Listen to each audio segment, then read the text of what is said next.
Welcome back to clean news MP. चलिए देखते हैं मध्य प्रदेश की 25 फटाफट बड़ी खबरों को। इससे पहले आप न्यूज को कहां से देख रहे हैं हमें कमेंट में बताना बिल्कुल ना भूलें। साथ ही हमारे फेसबुक पेज को भी फॉलो करें। फेसबुक पेज का लिंक डिस्क्रिप्शन में दिया गया है। छात्रों के लिए बड़ा तोहफा, जून महीने से मिलेगा लाभ। सीएम शिवराज ने अधिकारियों को दिए निर्देश। मध्य प्रदेश में मुख्यमंत्री शिवराज सिंह चौहान ने सीएम राइज स्कूल की समीक्षा बैठक की। इस दौरान छात्रों के हित में निर्णय लेते हुए सीएम शिवराज ने कहा कि इन स्कूल्स में पढ़कर बच्चे मेरिट में आए, इसके लिए व्यवस्था की जानी चाहिए और इस स्कूल्स के निर्माण में कोई कमी न छोड़ी जाए। निजी स्कूल से बेहतर सीएम राइज शासकीय स्कूल हो, इसके लिए भी तैयारी पूरी की जाए। अधिकारियों कर्मचारियों के लिए सरकार का बड़ा फैसला, सामान्य प्रशासन विभाग ने आदेश जारी कर दिया है। 12वीं सीबीएसई का रिजल्ट नहीं आया। सीयूईटी में 22 मई तक कर सकेंगे आवेदन। स्नातक पाठ्यक्रम में प्रवेश के लिए कॉमन यूनिवर्सिटी एंट्रेंस टेस्ट में आवेदन करने की तारीख आगे बढ़ाई है। नेशनल टेस्टिंग एजेंसी ने 22 मई तक रजिस्ट्रेशन लिंक खुली रखने का फैसला किया। जानकारों के मुताबिक 12वीं सीबीएसई का रिजल्ट नहीं आने की वजह से आवेदन की तारीख में बदलाव किया है। वैसे देवी अहिल्या विश्वविद्यालय को इसका फायदा होगा। वैसे देश भर से अभी तक 5,70,000 छात्र छात्राओं ने आवेदन कर दिया। 44 केंद्रीय और 77 राज्य स्तरीय विश्वविद्यालय के लिए जुलाई में सीयूटी होना है, जिसमें इन विश्वविद्यालयों से संचालित 88 विषयों में स्नातक पाठ्यक्रम में प्रवेश दिया जाएगा। मध्य प्रदेश में अभी नहीं मिलने वाली गर्मी से राहत। बंगाल की खाड़ी में चक्रवात बनने की संभावना लगभग साफ हो गई है और इसकी दिशा का अंदाजा भी लगाया जा चुका है। 10 मई तक ये चक्रवाती तूफान पूरी तरह से बन चुका होगा और ये धीरे धीरे उत्तर पश्चिम दिशा की ओर आगे बढ़ेगा। हालांकि 10 मई के बाद इसके मुड़ने की संभावना है, लेकिन इसकी गति इतनी तेज होगी कि देश के उत्तरी पश्चिमी इलाकों में इसका खासा प्रभाव दिखाई देगा। मौसम विज्ञानियों की माने तो इस चक्रवात का कोई भी असर मध्य प्रदेश पर नहीं पड़ेगा। यहाँ का मौसम शुष्क ही रहेगा और तापमान लगातार बढ़ेगा। यहाँ तक कि 10 से 11 मई के आसपास कई जिलों में लू की आशंका भी बन सकती है। फिर शुरू हो रही लाडली लक्ष्मी योजना, सीएम शिवराज करेंगे शुभारंभ, ऐप भी होगा लॉन्च। एमपी को देश में एक अलग पहचान दिलाने वाली लाडली लक्ष्मी योजना एक बार फिर से शुरू होने जा रही है। मुख्यमंत्री शिवराज सिंह चौहान इस योजना को अपने दिल के बहुत करीब मानते हैं, इसलिए पिछले दिनों बंद हुई इस योजना को फिर से शुरू करने का ऐलान उन्होंने किया था। सीएम शिवराज आज लाडली लक्ष्मी योजना 2.0 का शुभारंभ करेंगे। इस मौके पर सीएम लाडली ई संवाद ऐप भी लॉन्च करेंगे। राजधानी भोपाल के लाल परेड ग्राउंड में शाम 6:30 बजे लाडली लक्ष्मी उत्सव का राज्य स्तरीय कार्यक्रम होगा। ग्वालियर चंबल के लिए सियासी दंगल। 2023 के लिए कांग्रेस दिग्गजों की बैठक में हुए अहम फैसले। मध्य प्रदेश की सियासत में सबसे अहम बन चुके ग्वालियर चंबल के लिए भाजपा और कांग्रेस में दंगल मचा हुआ है। ज्योतिरादित्य सिंधिया के इलाके में पार्टी का झंडा बुलंद रखने की जिम्मेदारी दिग्विजय सिंह को दी गई। ऐसे में दिग्विजय के ऊपर 2018 के नतीजों को दोहराने का दबाव भी होगा। इसी सिलसिले में दिग्विजय सिंह ने ग्वालियर चंबल अंचल के विधायकों और पार्टी के सीनियर लीडर्स के साथ लंबी मीटिंग की। दिग्विजय सिंह ने इस बैठक में हुए निर्णयों के बारे में जानकारी दी। उन्होंने कहा कि ग्वालियर चंबल अंचल के साथ पूरे प्रदेश भर में कांग्रेस का घर घर चलो और जनसंपर्क अभियान चलेगा। अधिकारियों कर्मचारियों के लिए सरकार का बड़ा फैसला, सामान्य प्रशासन विभाग ने जारी किया आदेश। मध्य प्रदेश में एक बार फिर से एमपी एम्प्लॉयज ऑफिसर्स को लेकर शिवराज सरकार ने बड़ा फैसला लिया। दरअसल लोगों की शिकायत अपने प्रचार को लेकर सरकार ने सख्त कदम उठाए हैं। भ्रष्टाचार निवारण अधिनियम 1988 की धारा 17A की प्रक्रिया में संशोधन किया गया, जिसके बाद अब अन्य वर्ग 1 और 2 सहित आईएएस, आईपीएस, आईएफएस अधिकारियों के खिलाफ भ्रष्टाचार के आरोपों की जांच से पहले सीएम की अनुमति लेनी अनिवार्य होगी। इस मामले में सामान्य प्रशासन विभाग ने सभी विभागों को निर्देश जारी कर दिए हैं। उम्मीदवारों को मिली राहत, अधिकतम आयु सीमा में वृद्धि, ऑनलाइन आवेदन की तिथि बढ़ी, 466 से अधिक पदों पर भर्ती होगी। एमपीपीएससी के उम्मीदवारों के लिए बड़ी खबर है। दरअसल मध्य प्रदेश लोक सेवा आयोग के द्वारा राज्य अभियांत्रिकी सेवा परीक्षा 2021 आयोजित करने के लिए अधिसूचना जारी की गई थी। जारी अधिसूचना के मुताबिक 466 पदों पर भर्ती होनी है। इसके लिए 30 दिसंबर को विज्ञापन जारी कर दिया गया है। वहीं आवेदन करने की अंतिम तिथि 15 अप्रैल 2022 रखी गई थी। वहीं अब राज्य अभियांत्रिकी सेवा परीक्षा 2021 में आर्थिक रूप से कमजोर वर्ग हेतु अधिकतम आयु सीमा में वृद्धि और ऑनलाइन आवेदन करने की सुविधा पुनः प्रारंभ करने की सूचना जारी की गई। राशन कार्ड धारकों के लिए बड़ी खबर, घटाया गया कोटा। राशन कार्ड धारकों को जल्द बड़ा झटका लग सकता है। दरअसल केंद्र सरकार ने प्रधानमंत्री गरीब कल्याण योजना के तहत सितंबर तक आवंटित होने वाली गेहूं के कोटे को घटा दिया है, जिसके बाद अब हितग्राहियों को मिलने वाला गेहूं के कोटे को घटाया गया है। राष्ट्रीय खाद्य सुरक्षा योजना के तहत अंत्योदय परिवारों के राशन कार्ड धारकों को अगले महीने से कम गेहूं और अधिक चावल उपलब्ध कराए जाएंगे, जिसके बाद अगले महीने से गेहूं कम और चावल ज्यादा उपलब्ध करवाए जाएंगे। 10वीं 12वीं के छात्रों के लिए बड़ी खबर, बोर्ड ने बदली ये व्यवस्था, अब भरना होगा पहले फॉर्म। मध्य प्रदेश माध्यमिक शिक्षा मंडल भोपाल के 10वीं और 12वीं के छात्रों के लिए बड़ी खबर है। बोर्ड ने रीटोटलिंग के लिए एक व्यवस्था में बड़ा बदलाव किया।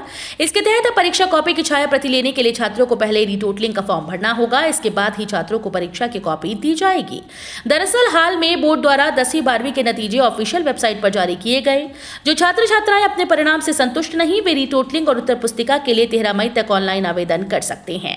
लेकिन कॉपी लेने से पहले छात्रों को रीटोटलिंग का फॉर्म भरना जरूरी होगा। रीटोटलिंग का फॉर्म भरे छात्रों को ही कॉपी की छाया दी जाएगी। इंदौर में बिल्डिंग में आग लगने से 7 लोगों की मौत, मृतकों के परिजनों को 4-4 लाख रुपए आर्थिक सहायता देगी सरकार। मध्य प्रदेश के इंदौर में बीती रात भीषण अग्निकांड हो गया। यहां विजयनगर क्षेत्र में स्वर्णबाग कॉलोनी की एक बिल्डिंग में आग लगने से 7 लोगों की मौत हुई। मृतकों में 6 पुरुष और 1 महिला शामिल हैं। शुरुआती जानकारी के मुताबिक विजयनगर थाना क्षेत्र के 2 मंजिला बिल्डिंग में देर रात 3 बजे भीषण आग लग गई। शॉर्ट सर्किट की वजह से आग लगने की आशंका जताई गई। सीएम शिवराज सिंह चौहान ने ट्वीट कर हादसे में मृत लोगों के परिजनों को 4-4 लाख रुपए की आर्थिक सहायता देने की घोषणा की। हमीदिया अस्पताल में अब फिर शुरू हो सकेगा किडनी ट्रांसप्लांट। राजधानी में स्थित गांधी मेडिकल कॉलेज से संबद्ध हमीदिया अस्पताल में किडनी ट्रांसप्लांट 2 महीने बाद फिर से शुरू होने जा रहा है। किडनी लेने वाला और देने वाला दोनों का जीन अलग अलग होने पर एटीजी इंजेक्शन लगाया जाता है। इस इंजेक्शन की किल्लत देश भर में बनी हुई थी, इस कारण किडनी ट्रांसप्लांट रुका हुआ था। ट्रांसप्लांट के लिए 2 मरीजों को चिन्हित भी कर लिया गया था। उनकी सभी महत्वपूर्ण जांचें भी हो गई थी, लेकिन इंजेक्शन उपलब्ध न होने की वजह से ट्रांसप्लांट नहीं किया गया। 15 विभागों के विद्यार्थियों के लिए नौकरियां दिलाएगी central placement cell. Divya Ahilya Vishwavidyalaya के सेंट्रल प्लेसमेंट सेल की पहली प्लेसमेंट रिपोर्ट जारी हो चुकी है। 1265 विद्यार्थियों को नौकरियां दिलवाने में सेल की अहम भूमिका है। अब सीपीसी को कुछ और अध्ययनशालाओं की जिम्मेदारी मिलने जा रही है, जहां 8 विभागों के विद्यार्थियों को सेल के माध्यम से नौकरियां मिली हैं। अगले सत्र से इन्हें 7 से 8 और अध्ययनशालाओं के विद्यार्थियों के लिए नौकरियां ढूंढनी होंगी, क्योंकि कुलपति डॉक्टर रेणु जैन ने सेल से कम 15 विभागों को जोड़ने के निर्देश दिए हैं। इलेक्ट्रिक वाहनों की चार्जिंग बिजली कंपनी के लिए नई चुनौती। बिजली की बढ़ती मांग के बीच इलेक्ट्रिक वाहनों की चार्जिंग किसी चुनौती से कम नहीं। ऊर्जा सचिव संजय दुबे ने मंथन 2022 में वितरण कंपनीज के तकनीकी सत्र में कहा कि लंबे वक्त वाहनों की चार्जिंग से बिजली की मांग बढ़ी है। ये वितरण कंपनी के लिए चुनौती है। इलेक्ट्रिक वाहनों की चार्जिंग में विद्युत अनियमितता के प्रकरण सामने आ रहे हैं, जिन्हें विद्युत वितरण कंपनीज के मैदानी अभियंताओं को नजर रखनी होगी। उन्होंने नए मीटर कनेक्शन बिना देरी 7 दिन के भीतर देने के निर्देश दिए। मध्य प्रदेश में विदेशों से कोयला मंगाने से बिजली फिर महंगी होगी। 20 से 25 पैसे दाम बढ़ने की संभावना। मध्य प्रदेश में एक बार फिर से बिजली महंगी हो सकती है। विदेशों से कोयला मंगाए जाने की वजह से ये असर पड़ेगा। जबलपुर से मंथन के दौरान ऊर्जा प्रमुख सचिव संजय दुबे ने मीडिया से चर्चा में ये संभावना जताई। बिजली कब से महंगी होगी, इस सवाल का जवाब उन्होंने टाल दिया। ऊर्जा प्रमुख सचिव संजय दुबे ने कहा कि केंद्र सरकार ने विदेशों से कोयला मंगाने को कहा है और उसी स्थिति में केंद्र ने कोयला देने की बात कही है, इसलिए कोयला विदेश से मंगाया जाना जरूरी है। निजी कंपनी से 12 रुपए प्रति यूनिट बिजली लेने के बजाय अपने प्लांट से बिजली पैदा की जाए तो सस्ती बिजली मिलेगी। जुलाई तक मिलेगा कर्मचारियों के महंगाई भत्ते में बड़ा फायदा।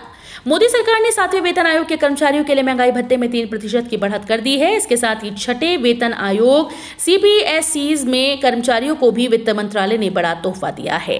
बता दें कि मंत्रालय ने सीडीए पैटर्न के कर्मचारियों को 7वें सीपीसी वेतनमान के महंगाई भत्ते के भुगतान के संबंध में आदेश जारी कर दिया है। इस आदेश से कर्मचारियों के वेतन में 3% की बढ़त हो सकती है। उच्च शिक्षा विभाग का बड़ा फैसला, अतिथि शिक्षकों को मिलेगा लाभ।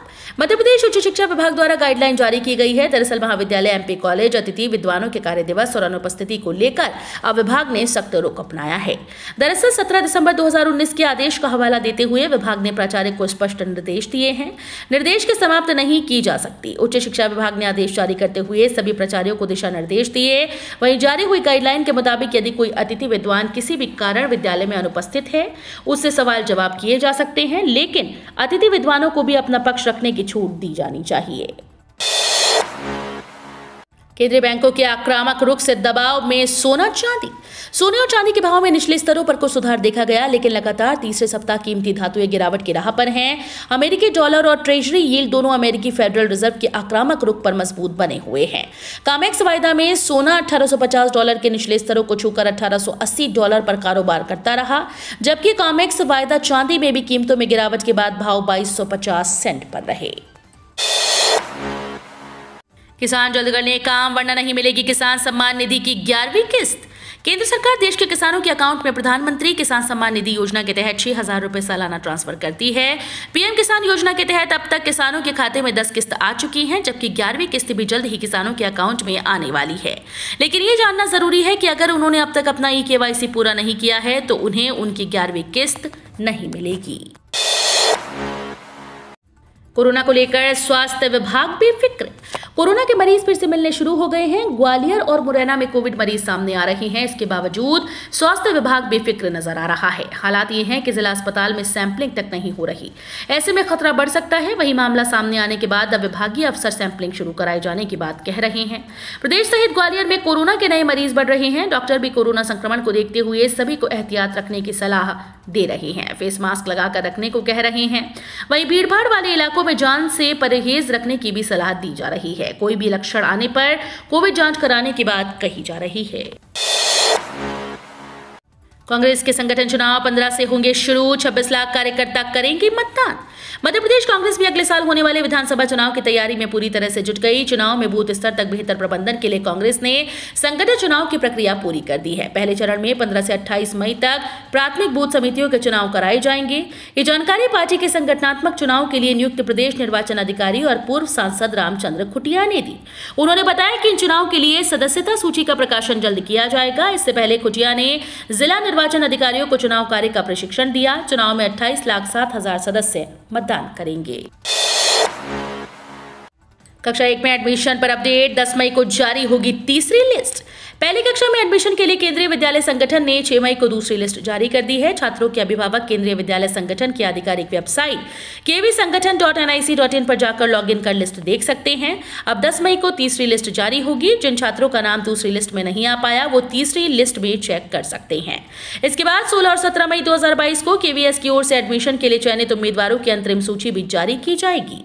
वहीं केंद्रीय विद्यालय संगठन के SC, ST और OBC उम्मीदवारों के लिए प्रवेश के लिए ऑफलाइन पंजीकरण 12 मई 2022 से शुरू होंगे। पेट्रोल डीजल के बाद घरेलू LPG के दामों में बढ़ोतरी। पेट्रोलियम कंपनीज ने 22 मार्च से 6 अप्रैल के बीच पेट्रोल व डीजल की कीमतों को बढ़ाया था। पेट्रोल व डीजल पर 10 रुपए से अधिक का इजाफा हुआ। साथ ही 1 मई को कमर्शियल गैस सिलेंडर की कीमत में भी इजाफा किया था। लेकिन शनिवार को पेट्रोलियम कंपनीज ने घरेलू LPG के दाम भी बढ़ा दिए। दाम भी सीधे 50 रुपए बढ़ाए। ऐसे में अब घर का बजट सीधे प्रभावित होगा। अभी तक घरेलू गैस सिलेंडर 1033 रुपए में मिल रहा था, लेकिन कीमत बढ़ने के बाद अब LPG सिलेंडर की कीमत 1083 रुपए हो गई है। यशस्वी और हेटमैन ने बिगाड़ा पंजाब का खेल। राजस्थान 6 विकेट से जीता। इंडियन प्रीमियर लीग 2022 का 52वां मुकाबला राजस्थान रॉयल्स और पंजाब किंग्स के बीच मुंबई के वानखेड़े स्टेडियम में खेला गया। इस मैच में राजस्थान ने पंजाब के खिलाफ 6 विकेट से शानदार जीत दर्ज की। राजस्थान की इस जीत के बाद प्लेऑफ में पहुंचने की उसकी राह आसान हो गई। वहीं पंजाब को इस हार के बाद तगड़ा झटका लगा है। मैच का हाल बताएं तो पंजाब ने टॉस जीतकर बल्लेबाजी करने का फैसला किया और 5 विकेट के नुकसान पर 189 रनों का मजबूत लक्ष्य पंजाब के सामने रखा। लेकिन राजस्थान ने इस मैच में शानदार बल्लेबाजी करते हुए इस लक्ष्य को 4 विकेट खोकर आसानी से हासिल कर लिया। भोपाल में बीजेपी के प्रदेश पदाधिकारियों की बैठक। विधानसभा चुनाव 2023 पर मंथन। मध्य प्रदेश की राजधानी भोपाल में शनिवार को बीजेपी प्रदेश मुख्यालय में मुख्यमंत्री शिवराज सिंह चौहान ने बैठक ली।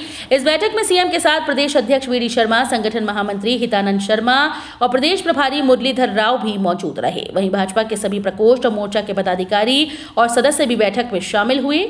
मध्य प्रदेश में आगामी विधानसभा चुनाव को लेकर चुनावों की रणनीति बनाने भाजपा ने ये बैठक बुलाई थी। मंत्री कमल पटेल ने किया उज्जैन महाकाल मंदिर कॉरिडोर का निरीक्षण। पीएम मोदी करेंगे उद्घाटन। मध्य प्रदेश के कृषि मंत्री कमल पटेल शनिवार को उज्जैन प्रवास पर थे। इस दौरान उन्होंने बाबा महाकाल के दर्शन करने के उपरांत काशी विश्वनाथ मंदिर, बनारस कॉरिडोर की तर्ज पर यहां बन रहे महाकाल मंदिर न्यू कॉरिडोर का निरीक्षण किया। यहां चल रहे कार्यों का उन्होंने निरीक्षण किया और तय समय में काम पूरा करने के निर्देश दिए। गौरतलब है कि प्रधानमंत्री नरेंद्र मोदी जून में मध्य प्रदेश के दौरे पर आ रहे हैं। वो उज्जैन आएंगे और महाकाल के दर्शन के बाद मंदिर विस्तारीकरण के तहत हुए नए निर्माण कार्यों का लोकार्पण करेंगे। तो ये थी आज की 25 फटाफट बड़ी खबरें। अगर आपको न्यूज पसंद आई हो तो वीडियो को लाइक और शेयर जरूर करें। धन्यवाद।